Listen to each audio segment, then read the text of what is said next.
మన హృదయాలు సిమెంట్ గోడలుగా తయారవుతున్నాయి. వాక్యం ఇదే కొద్ది రాటుది అంటున్నాం కదండి. కరిగిపోవడం లేదు, పశ్చాత్తాపం లేదు. ఎవరైనా వచ్చి మనకు దేవుని వాక్యం చెప్పి హెచ్చరిస్తే ఎంత కోపమో, ఎంత కోపమో. ముందుగానే చెప్పినట్టున్నారుగా బోధకుడికి నా గురించి అంటుంది ఒక ఆమె. నా గురించి ముందుగానే చెప్పినట్టున్నావు కదా యాసని బోధకుడికి వచ్చి ఆయనకి ఎవరో వచ్చారు బోధకుడు, ఆయనకి వాక్యం చెబితే ఆయన హెచ్చరించాడు, వీళ్ళకి తగిలింది. తగలగలే నా విషయం అంతా ముందే చెప్పినట్టున్నావు ఆయనకి ఫోన్లో, నా మీదే ప్రసంగం చేశాడుగా. అంటే ఏంటి వాక్యం ఎలా ఉండాలని కోరుకుంటున్నావు? షాలు కప్పినట్టుగా, దండేసినట్టుగా, పొగిడినట్టుగా కదండి. ఇలా ఉంటే వాక్యం ఎంత బాగుంటుందో. ఎంతమంది వస్తారో జనం. జాగ్రత్త గుర్తుపెట్టుకోండి, వాక్యం ఉన్న కాడ జనం ఉండరు, జనం ఉన్న కాడ వాక్యం ఉండదు. సూత్రం గుర్తుపెట్టుకోండి, వాక్యం ఉన్న కాడ జనం ఉండరు. నిక్కచ్చమైన వాక్యం, ఖచ్చితమైన వాక్యం ప్రకటించే వారి దగ్గర జనం ఉండరు. కళ్ళబుల్లి మాటలు, మాయ మాటలు చెప్పేవాళ్ళ కాడ తండోపతండాలు జనం ఉంటారు కదండి. వాక్యం ఎలా ఉండాలంట 2వ అధ్యాయంలో చూడండి. మరి హృదయాలు కరిగిపోయాయా, గట్టిపడ్డాయా? అపోస్తుల కార్యం 2వ అధ్యాయం 37వ వచనం. వారి మాట విని ఏ మాట? ఏ మాట?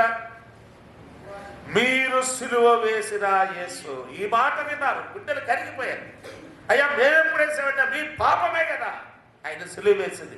అసలు మేమెప్పుడు ఉన్నామయ్యా? పిలాతు కదా తీర్పు తీర్చింది, రాడువారు కదా వేసింది. ఓ ఇశ్రాయేలు ప్రజలారా అని మొదలుపెట్టావు నువ్వు ప్రసంగం కదండి. ఎవరు మొదలుపెట్టాడు? 22వ వచనం చూడండి.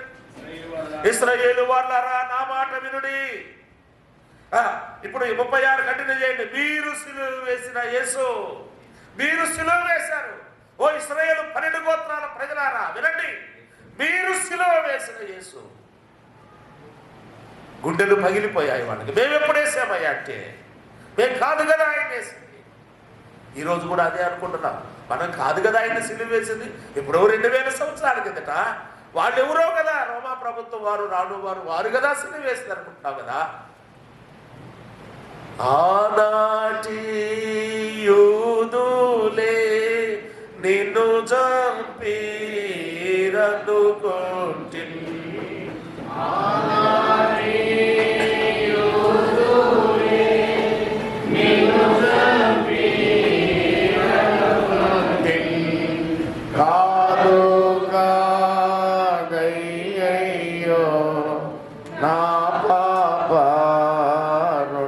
మన పాపముల కొరకే కదా ఆయన సిలువ వేయబడింది.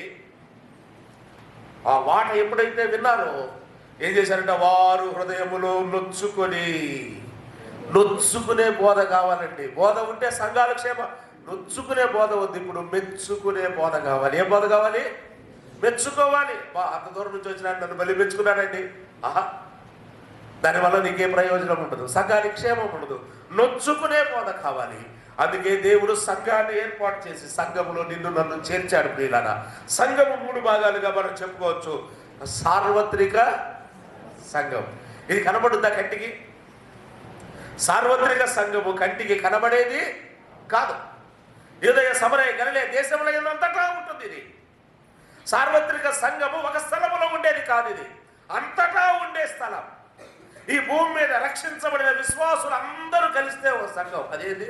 దాని పేరు సార్వత్రిక సంఘం. That is called universal assembly. అందరూ సార్వత్రిక సంఘంలో ఉన్నవారమే.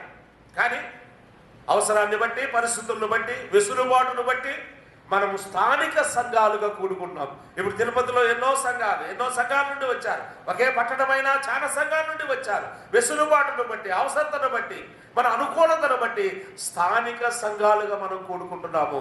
అంత మాత్రమే కాదు, ప్రాంతీయ సంఘాలు కదండి. మనం గమనించట్లేదు, అపోస్తుల కార్యం 9:31లో, మత్తయి సువార్త 16:18లో ప్రస్తావించబడిన సంఘాలు సార్వత్రిక సంఘాన్ని గురించిన ప్రస్తావన.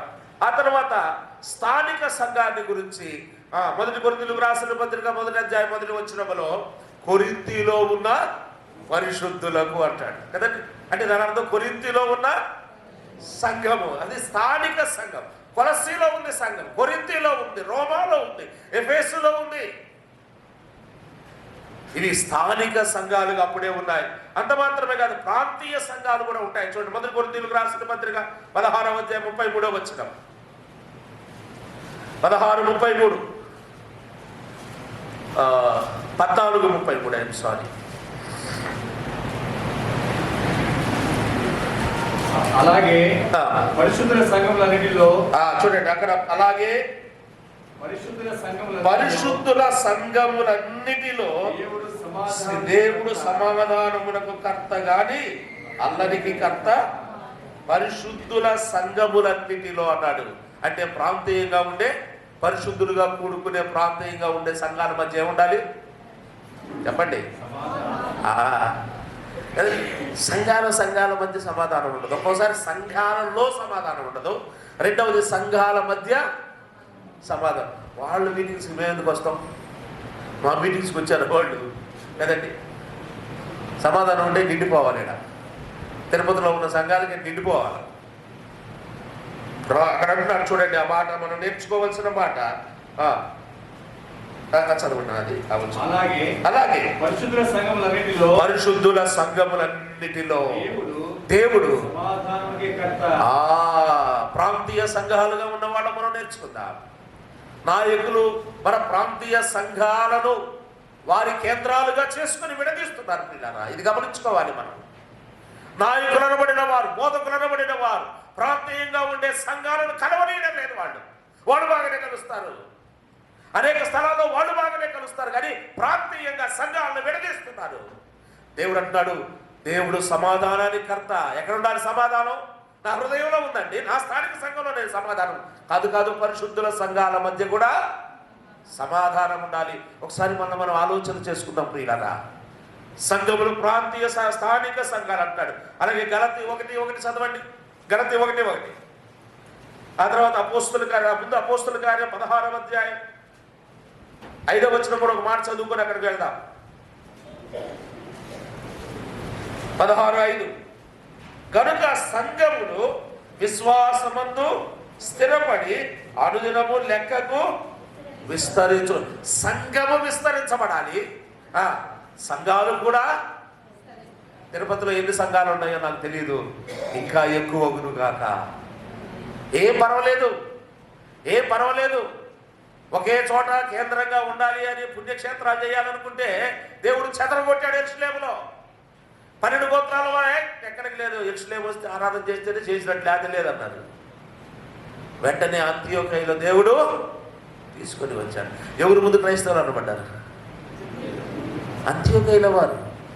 అంత్యోకయలో ఉన్నవారు మొదట క్రైస్తవులు అనబడ్డారు. ఇక్కడ కుదరలా ఫారంలా. అందుకే దేవుడు చెదరగొట్టాడు యెరూషలేము సంఘాన్ని. చెదరగొట్టిన వారికి రాస్తాడు. కాబట్టి సంఘముల మధ్య ఏముండాలి? సమాధానం ఉండాలి. ఇక్కడ ఒక మాట చదువుకున్నాం కదా ఇప్పుడు, స్థిర 16:5 చదువుకున్నాం కదా. 16:5 అపోస్తుల కార్యం. విశ్వాసములో స్థిరపడాలి. రెండవది సంఘాల సంఖ్య విస్తరించాలంటే విశ్వాసములో మనం స్థిరపడాలి. రెండవది సమాధానం కలిగి. ఈ తిరుపతి పట్టణంలో ఒక ప్రాంతం ఉంది, అక్కడ మన సంఘం లేదు బ్రదర్.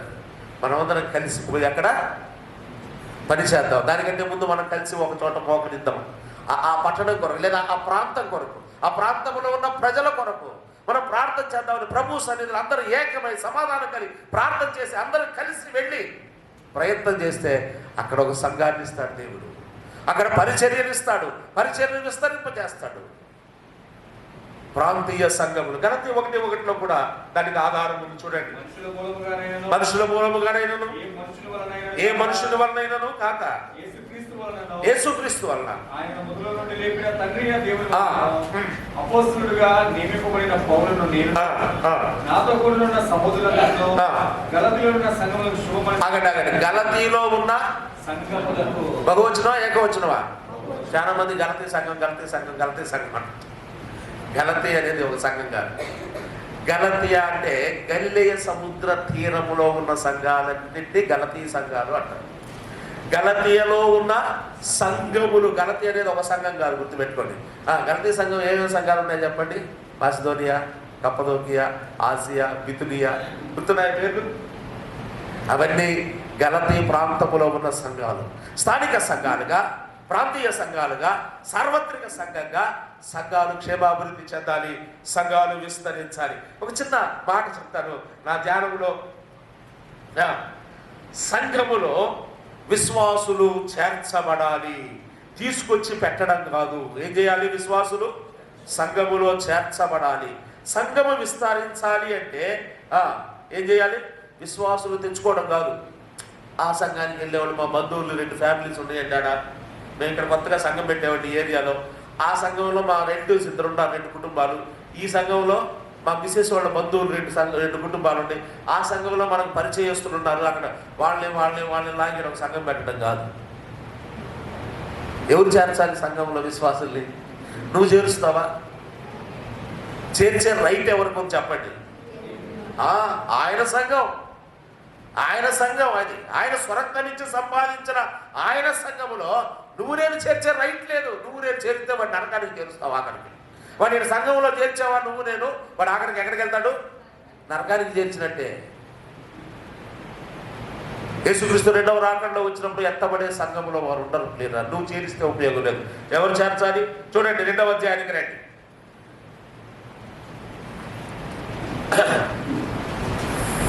2వ అధ్యాయం 47వ వచనం. దానికంటే 41 చదవడం ముందు. మరియు అనేక మనసులై ప్రతిదినము దేవాలయంలో తప్పక కూడుకొనుచు, ఇంటింట రొట్టె విరుచుచు, దేవుని స్తుతించుచు, ప్రజలందరి వలన దయ పొందిన వారై ఆనందంతోనూ నిష్కపటమైన హృదయంతోనూ ఆహారం పుచ్చుకొనుచుండిరి. మరియు ప్రభు రక్షణ పొందుచున్న వారిని. 41. కాబట్టి అతని వాక్యం అంగీకరించిన వారు సంఘములో చేర్చబడాలంటే అది మా మామ రమ్మన్నాడు, ఆ సంఘానికి వెళ్తున్నాను నేను. ఆ సంఘంలో మా బాబాయ్ ఉన్నాడు, ఈ సంఘంలో మా ఇంటి పేరటోళ్ళు ఉన్నారు. సంఘములోకి రావడానికి కొన్ని కండిషన్స్ ఉన్నాయి. ఉచితమే రక్షణ, కానీ సంఘములోకి ప్రవేశించాలి అంటే నువ్వు ఏం చేయాలి? చెప్పండి. అరుణ చదవండి చాలు. 41. వాక్యమును అంగీకరించిన వారై ఉండాలి. ఏ వాక్యమని? క్రీస్తు మన పాపముల నిమిత్తమై ఆయన సిలువ వేయబడ్డాడు, ఆయన సమాధి చేయబడ్డాడు, ఆయన మన పాపములను కలువరిశిలలో భరించాడు, మన పాపములను విమోచించడానికి ఆయన తన అమూల్యమైన రక్తాన్ని కార్చాడు. సువార్తను అంగీకరించిన వారు, వాక్యమును అంగీకరించడం అంటే ఆయన అంగీకరించడమే. ఆయనే వాక్యము దేవుడై ఉన్నాడు. ఆయన అంగీకరించాలి నువ్వు. ఆయన అంగీకరించని వాడు సంఘంలో ఎలా ప్రవేశిస్తాడు? ప్రవేశించిన వాడు దొంగ అయి వచ్చాడు, అంతే. దొంగగా వచ్చినట్టే. సంఘములో సభ్యత్వం లేదు. మందిరం కట్టడానికి కూడా డబ్బులు ఇవ్వచ్చు, మందిరం అంతా నేనే కట్టిస్తాను అనొచ్చు, కానీ అతను వాక్యము ద్వారా రావాలి, వాక్యమును అంగీకరించి రావాలి. చదవండి. అంగీకరించిన వారు. 2వది వాక్యం అంగీకరించి యేసు ప్రభువును నమ్ముకున్నంత మాత్రం నువ్వు సంఘంలో చేర్చబడవు. బాప్తిస్వం ద్వారా ఒక వ్యక్తి సంఘములో చేర్చబడతారు. చూడండి, పొద్దుని ఆ దినమందు ఇంచుమించు 3000 మంది చేర్చబడిరి. పేతురు చేర్చాడా? శిష్యులు చేర్చారా? అపోస్తులు చేర్చారా? ఎవరు చేర్చిన వారు? దేవుడే. ఆ దినములో ఇంచుమించు 3000 మంది సంఘములో చేర్చబడ్డారనే మాట ఉంటుంది. ఆ తర్వాత ఇంకొక మాట కూడా చూడండి, 47వ వచనం చదవండి. ఆనందముతోను నిష్కపటముతో హృదయముతోను ఆహారం పుచ్చుకొనుచుండ్రి, మరియు ప్రభువు రక్షణ పొందుచున్న వారిని. వచ్చే క్లారిటీ ఇచ్చాడు. సంఘములో వాక్యమును అంగీకరించేవారు అంటే దాని అర్థం ఏంటి? వాక్యమును అంగీకరించినప్పుడు నువ్వు రక్షణ పొందాలి. వాక్యమును అంగీకరించి వెళ్ళిపోతే కుదరదు. వాక్యమును అంగీకరించి ఆ వాక్యానికి లోబడి నువ్వు రక్షించబడాలి. ప్రభువు రక్షణ పొందుచున్న వారిని అనుదినము వారితో రక్షణ పొందుచున్నవారు, రక్షణ పొందిన వారు, బాప్తిస్మం పొందిన వారు అనుదినము. ఇప్పుడు ఈ రక్షణ మనకి ఎక్కడి నుండి వచ్చింది? ఆయన వెల చెల్లించాడు. అదే ఆ సంఘములో మనం చేర్చబడడానికి చెప్పండి, ఎంట్రన్స్ ఫీజు లేదా రుసుము, ప్రవేశ రుసుము ఎవరు చెల్లించారు? ఆయన. నువ్వు చెల్లించాల్సిన అవసరంలా. మిగతా చర్చిల్లో సంవత్సరానికి ఒకసారి మెంబర్షిప్ కదండి. మెంబర్షిప్ కట్టి పొడిగించుకుంటారు ఈ సంవత్సరం. మెంబర్షిప్ కట్టకపోతే ఎంత భయమో, వీళ్ళకి చచ్చిపోతే మనకు సమాధులు ఉండమావా. ఇందాక అన్న చెప్పాడు జాన్ బాబు అన్న, పైనున్న వాటిని వెంకటరమణ గారు చెప్పారు, పైనున్న వాటిని మర్చేస్తున్నాము, కింద మనకి సమాధి గుంట ఉండకపోతే పోవాలి, కుక్కలు బెక్క తిన్న ఏమైంది. ఆత్మదానం దయచేసి దేవుని దగ్గరికి వెళ్ళి, ఎందుకు ఈ శరీరం గురించి, ఈ శరీరం సమాధుల కొరకు అక్కడ మన సంఘాల్లో ఉంటూ కూడా కొన్ని మిషన్ సంఘాల్లో మెంబర్షిప్లు కట్టేవాళ్ళు ఉన్నారు. ఎందుకంటే సమాధుల తోట కోసం బెదర్ సిగ్గుపడాలి.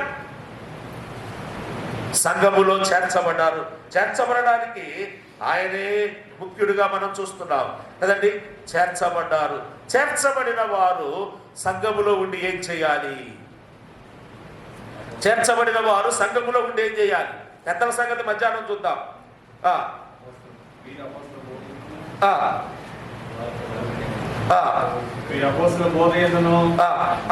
క్షమించండి, ఒకసారి 6వ అధ్యాయం 1వ వచనం చూడండి. అపోస్తుల కార్యం 6:1.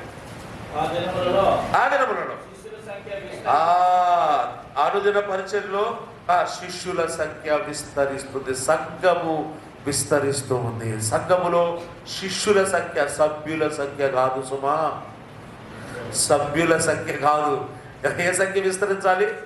శిష్యుల సంఖ్య విస్తరించాలి. సభ్యులు ఎంతమంది ఉండాలని కాదు, సంఘంలో శిష్యులు ఎంతమంది ఉండాలో చూసుకోవాలి. శిష్యులు అంటే ఆయన వాక్యమును అంగీకరించి, ఆయన వాక్యాన్ని వెంబడించి, ఆయన అడుగుజాడల్లో నడిచేవారు శిష్యులు. కాబట్టి శిష్యుల సంఖ్య విస్తరించుచుండగా 16:5 కూడా ఇందాక చదువుకున్నాగా లెక్కకు విస్తరించుచుండేనని ఒక మాట. మొదటి దశలోనికి రాసిన పత్రిక 1వ అధ్యాయం 7-8 వచనాలు చూద్దాం. చూడండి ఒక మాట. కాబట్టి మాసిదోనియాలను, మాసిదోనియాలను, అక్కయ్యలను విశ్వాసులందరికీ మాదిరైంది. ఎందుకనగా మీ యొద్ద నుండి ప్రభు వాక్యము మాసిదోనియ అక్కయ్యలోను మ్రోగెను. అక్కడ మాత్రమే కాక ప్రతి స్థలమందును దేవుని వాక్యము ఉన్న మీ విశ్వాసము వెల్లడాయను కనుక నేనేమియో చెప్పనవశ్యకము. ఇది రాతండి, ఇది పౌలు మాస్టర్ పీస్ అండి. పౌలు రాసిన పత్రికల్లో మొదటి అధ్యాయం అద్భుతమైన దాంట్లో ఎన్ని ప్రసంగాలు చేసుకోవచ్చో మనం ధ్యానించగలిగితే.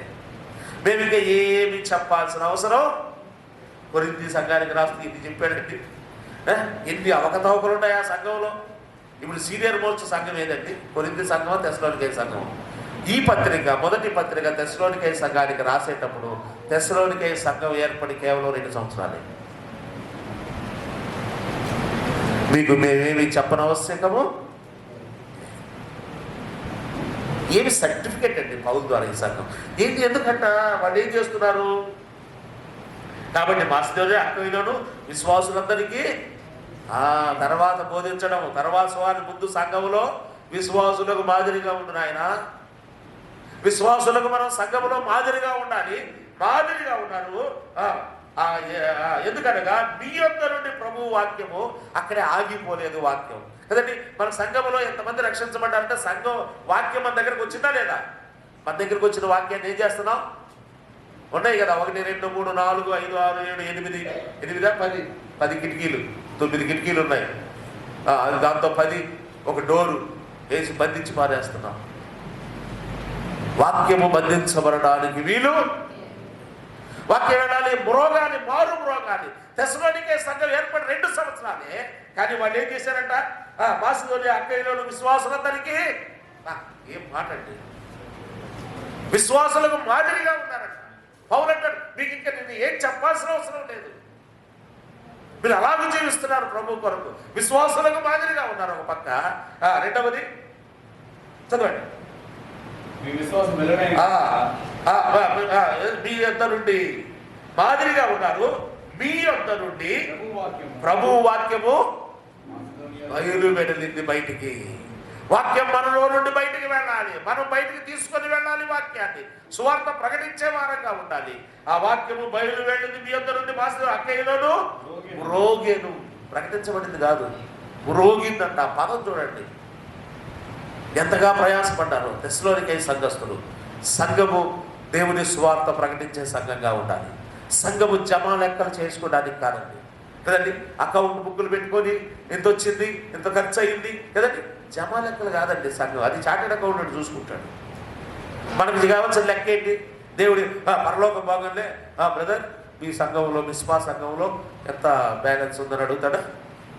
చెప్పండి. పరలోకం వెళ్ళిన తర్వాత మీరు మందిరం ఏది రేకులా స్లాబా, ఏసీ ఉందా, సెంట్రల్ ఏసీ ఉందా లేదా?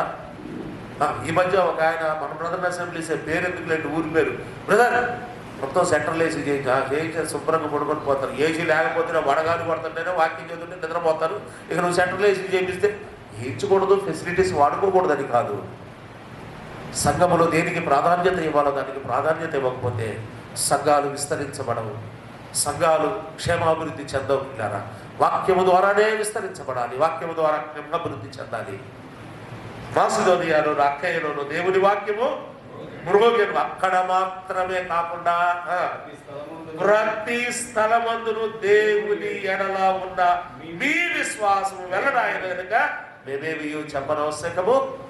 అనేకుల మధ్య అనేకులకు విశ్వాసులకు మాదిరిగా ఉంటారు, అన్యజనుల మధ్య విశ్వాసానికి వెల్లడి చేశారు. విశ్వాసులకు విశ్వాసి మాదిరిగా ఉండాలి, విశ్వాసి అన్యజనులకు ఏం చేయాలి? దేవుని వాక్యాన్ని వెల్లడిపరిచే ఉండాలి. ప్రతి స్థలములో దేవుని వాక్యాన్ని సువార్తను బోధించాలి. మాసిదోనియా సంఘం అక్కయ్యలో మ్రోగింది అంటున్నాడు. మ్రోగితే సువార్త మ్రోగితే దేవుడు ఆత్మలను సంఘములో చేరుస్తాడు. ప్రియారా, సంఘము విస్తరిస్తుంది. ఇంకొక మాట చూద్దాం, చూడండి. ఒక వచనాన్ని నేను జ్ఞాపకం చేసి ముగిస్తాను. శిష్యుల సంఖ్య విస్తరిస్తూ ఉండగా ఏం జరిగింది? శిష్యులు ఏం చేశారు? 5వ అధ్యాయం 28వ వచనం, 5:28 అపొస్తలుల కార్యమే. ప్రధాన యాజకుడు వారిని చూచి బోధింపకూడదని ఖండితముగా ఆజ్ఞాపింపలేదా? ఇదిగో మీరు యెరూషలేమును బోధతో 5:28 చూపుతున్నాం కదా. ఆ మాట గుర్తు పెట్టుకోండి. ఇది ప్రశంస కాదు, కంప్లైంట్ అండి కదండి. అపోస్తలుల మీద వచ్చిన నింద ఇది. నిందే కానీ నింద కాదండి ఇది కదండి. ఇది చెప్పిన మాటను కూడా పొద్దుగూగులు ప్రార్థనకి వెళ్తున్నాడంటే అది ప్రశంస, కంప్లైంటా? చెప్పండి. చూడండి, అక్కడ ఉన్న సిచ్యువేషన్ ఏంటి? వాళ్ళు చంపడానికి తీసుకొచ్చారు అపోస్తలుని. నరికేస్తాం, చంపేస్తామని అక్కడ తీసుకొస్తే అక్కడ వాళ్ళ మీద చేసిన కంప్లైంట్ ఏం చాలండి? ప్రధాన యాజకులను వారు చూచి వీరు ఈ నామమును బట్టి, ఏ నామము? యేసునామం. ఈ నామమును బట్టి బోధింపకూడదని మేము మీకు ఖండితముగా ఆజ్ఞాపింపలేదా? ఆజ్ఞాపించినా కూడా ఈ రూల్ మీ ఊర్లో కూడా ఉంది కదా. ఈ ఊర్లో ఉందా లేదా? బాగా ఎక్కువగా ఉంటుంది కదా. అయినా కూడా ఇదిగో మీరు యెరూషలేమును మీ బోధతో నింపారంటండి. తిరుపతి పట్టణంలో ఉన్న విశ్వాసులారా, ఈ తిరుపతి పట్టణాన్ని బోధతో నింపవలసిన బాధ్యత మన మీద ఉంది. ఈ వ్యతిరేకమైన స్థలంలో మిమ్మల్ని ఎందుకు రక్షించాడో, ఉద్యోగ రీతిగా మిమ్మల్ని ఎందుకు తీసుకొచ్చాడో ప్రణాళిక లేకుండా ఊరిక యాక్సిడెంటల్గా వచ్చామనుకుంటున్నారా? యాక్సిడెంటల్గా రక్షించబడ్డామనుకుంటున్నారా? కాదు. జగత్ పునాది వేయబడకముందే ఈ పట్టణంలోకి తీసుకొచ్చి మిమ్మల్ని పెట్టాడు. ఇక్కడ బోధింపకూడదని షరతులు ఉన్నాయి. అయినా కూడా ఏం చేశారంటే అపోస్తలులు బోధతో, ఈ మాట చెప్పండి, బోధతో యెరూషలేము దగ్గర మీ ఊరు పెట్టుకోండి, నేను అనలే, మైక్ ఉంది, నింపాలి, బోధతో నింపాలి. మనం నిండుకున్నప్పుడు ఆ పరిశుద్ధాత్మ చేత, వాక్యము చేత మనం నింపబడినప్పుడు మనం బోధతో నేను చేసినవని నాతో చెప్పిన వాడు మెస్సయ్య కాదా? అంతేనా? ఇంకా చెప్పింది ఆ వాక్యం. ఆ గ్రంథం తీయండి, ఈ వచ్చిన తీయండి, ఆ అధ్యాయం తీయండి, ఆ రెఫరెన్స్ బైబిల్ ప్రకారం చెప్పిందా? పట్టణాన్ని కదిలించిందండి. అనేకులు వచ్చారు ప్రభు దగ్గరికి. మనం ప్రభు దగ్గరికి ఎంతమంది తీసుకొని రాగలుగుతున్నాం? నీ ద్వారా ప్రభు సంఘములో ఎవరైనా చేర్చాడా? మన ద్వారా సంఘంలోంచి ఎవరైనా వెళ్ళిపోతున్నారా? ఒకసారి మనం పరిశీలన చేసుకుందాం. ప్రభు ఆత్మలో ప్రభు చిత్తమైతే మరొకసారి ముందు ఉన్న సంగతులు కొన్ని సంగతులు ధ్యానం చేద్దాం. దేవుడి కొద్ది మాటలు మన కొరకు దీవించుగా.